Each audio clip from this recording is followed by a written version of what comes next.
So how long do you think we can morning. expect this prudent pause to be in place? Well, as you know, we've been the most aggressive and central bank in addressing the pandemic. We cut the policy rate by 175 basis points, now down to the historic low of 2.25. And that was first quarter. We cut it during the first quarter, and the monetary policy works with a lag, and that as we open up the economy, we want to see how the market is absorbing our policy measures. Is it conceivable, Governor, that you could pause till the end of the year? That's entirely possible. But as you know, the central bank is always data dependent. We look at the international and national developments every time we arrive at a decision. And our next policy meeting will be six weeks from now. So as I said, we're data dependent, and should things continue to be where it is, I think these policy measures right now, 2.25, and a reserve requirement of 12% will hold till the end of the year. Governor, it is within the authority of the BSP to cut 200 basis points from the RRR this year. Under what circumstances do you think you could do that? Well, as you know, early February, the Monetary Board authorized me to cut the reserve requirement by 400 basis points, and we've only cut it by 200 basis points. So we're looking at the further developments. But right now, there's too much liquidity in the system, so there's no need for further cut in the reserve requirement. Plus, we had another measure addressed to the micro, small, and medium enterprises, where any new lending to this sector is counted as compliant to the reserve requirement. So we're looking at the developments. I think there's some movement, additional lending to the sector, the small, medium, and micro enterprises, and so depending on whether there will be additional need for liquidity, then we would make no move between now and the end of the year. Governor, is the government doing enough in terms of fiscal support, in your view? All right, good question. As I keep saying, monetary policy is not the only game in town. So, the national government has recently passed what we call Bayanihan 2. That's an additional stimulus package. I think it will be the agreement between both houses of Congress will be ratified today and signed into law maybe tomorrow by the president. So right now, I think there is a need for more fiscal stimulus, I think. But we're going into the final 4 months of the year. That additional stimulus will be worth about 165 billion pesos. And so that will be enough for the year. And then it's now time to talk about the budget for next year, which starts in January of 2021.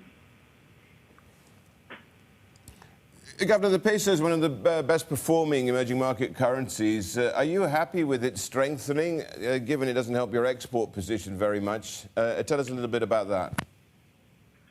Yeah, the peso is one of the, I think it's the strongest currency in Asia, stronger than the yen and stronger than the Taiwan dollar.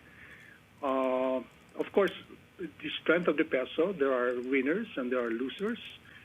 A strong peso helps us dampen inflationary pressure, lowers debt servicing, and allows the BSP to build up its reserves. Our reserves right now is $98 billion US. That's equivalent to about 9 months of imports. And I think if things don't change.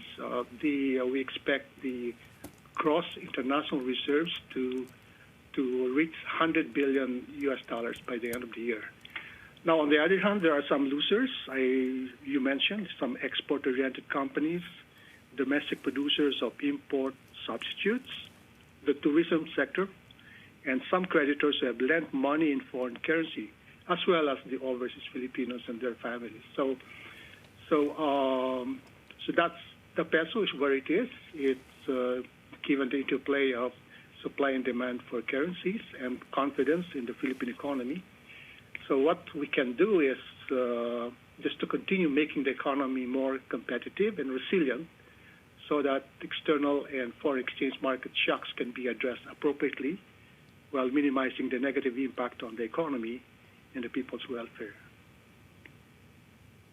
Absolutely. And Governor, the pandemic, of course, is something you can't legislate for at the start of the year. But tell me, when is the economy starting to grow again? And does it get into it gains some momentum at what point in your view? And what's the biggest logjam do you think has to be really removed in order for things to pick up?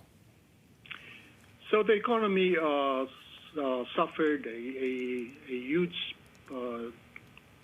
decline last quarter, second quarter, but there are signs of recovery in manufacturing and trade.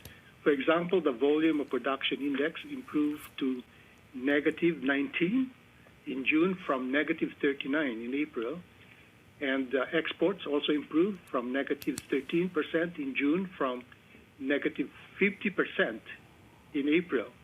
And our exports to China, our top trading partner, reversed to 2.8% growth. That's growth in June from negative 55% in April. So we're optimistic that we'll have a bounce back. We expect the economy to maybe decline for the entire year by about 6%, but we expect the economy to bounce back very strongly by next year by 6.5 to 7.5%, the same growth in 2022. So we estimate that we'll be back to 2019 level by 2022. Governor, you talked about how peso strength is a reflection of confidence in the economy. Will you be comfortable if the peso breaches 48? Well, as I said, we do not directly intervene in the market. We participate in the market only to ensure orderly market conditions, avoid excessive volatility in the exchange rate, and therefore avoid any undue impact on inflation and inflation expectations. So if that's where the market is going, well, we can't do anything about that at the moment. Although, as I said, we try to avoid excessive volatility. Are you looking at increasing your bond buying activity in the second half, Governor? Well, we have already, I think, bought to date something like 700 to 800 billion pesos from the secondary market, and for the first time, we'll be buying directly, okay, starting the third quarter. That's under the new bank charter. So we will continue to buy, but not maybe in the same volume as we did in the first half of the year.